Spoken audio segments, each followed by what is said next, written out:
Hey, Congruent Triangles 10.2.2.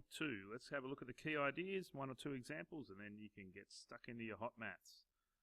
Alright, two objects are congruent if they are exactly the same size and shape. So if they are identical in size and shape, they are congruent.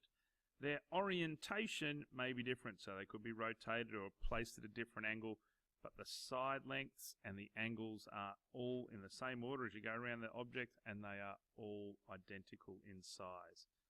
So we can test to see if triangles are congruent.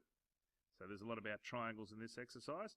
How do I test if triangles are congruent? Well, if all three side lengths are equal, they are the same triangle. You can only have one triangle with equivalent side lengths.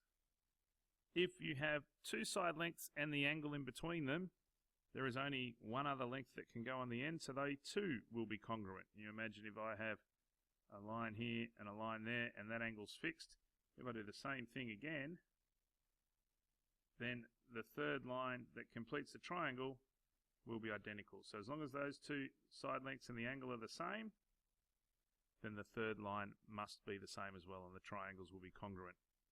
If two corresponding sides and an angle and a side are equal, two corresponding angles and a side are equal. What do I mean by that? So here you can see they've got the two angles the same, and then one other side is the same. Now they use AAS. I think it makes more sense to me, and probably to you, if you think about it as angle, side, angle. If you've got two angles, then you know that the third angle, I'm going to call it theta in this one, must be equal, because all triangles have 180 degrees. We got that from last time. So if you know two angles, you know all three. How do I know that they'll be congruent? If you imagine I have a line of fixed length, so it doesn't really matter what it is. If I make an angle of alpha here and an angle of alpha there, and this angle is going to be beta, well, there's only one possible way to complete the triangle by extending those lines, and they'll cross over at the same point, giving the corresponding sides equal length. There's only one way that I can continue those lines until they meet in the same place. So I like to think of it as angle, side, angle. If you want to go with the book, angle, angle, side, that's fine as well. Finally, right angle, hypotenuse, and a side, RHS. So if the right angle is the same and the hypotenuse on one other side is the same, we remember from Pythagoras' theorem. Now I always use h squared equals a squared plus b squared. The h just reminding ourselves that that's the hypotenuse.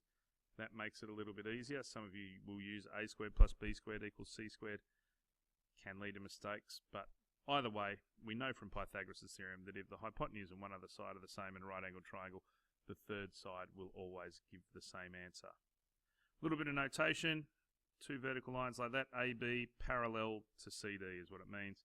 And a little sign like that, I would usually put the little right angles in. Perpendicular means at right angles. That would mean AB is perpendicular to CD. Let's have a look at a couple of examples. Prove that these pairs of triangles are congruent.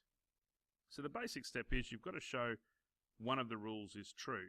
Now for this one here, you can see a side, the included angle, and another side, side, included angle, and another side. So the way you'd write it, and you'll see they've got it down there, but I just want to do it for you first. So AB is the same as DE. We can see they both have the same marking on it, the double dash, so that's fine. Angle A equals angle D.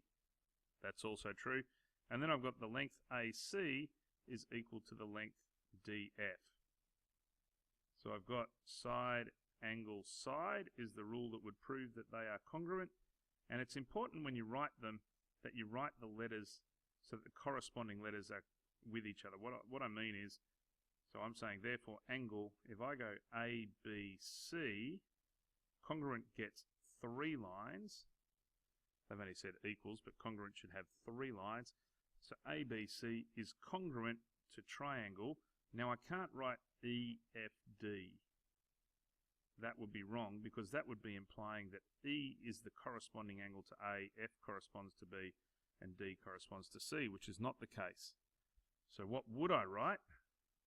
I would write the corresponding ones together. So A corresponds to D, B is the same position as E, and C is the same position as F.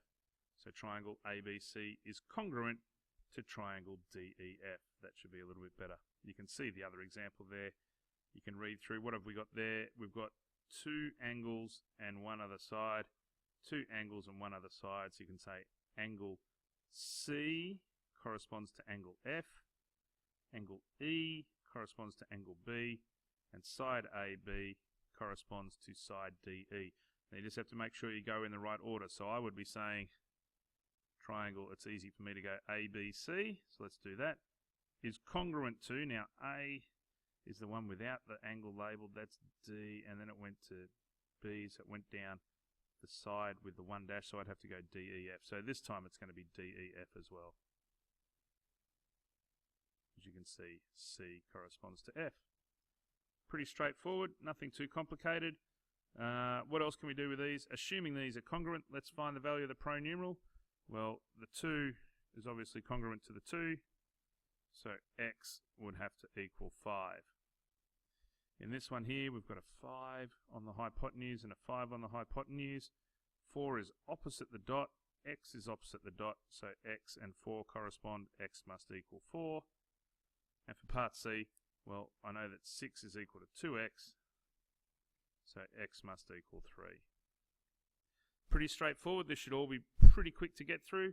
There is a hot maths task for this one, so get stuck into it and then move on. Good luck.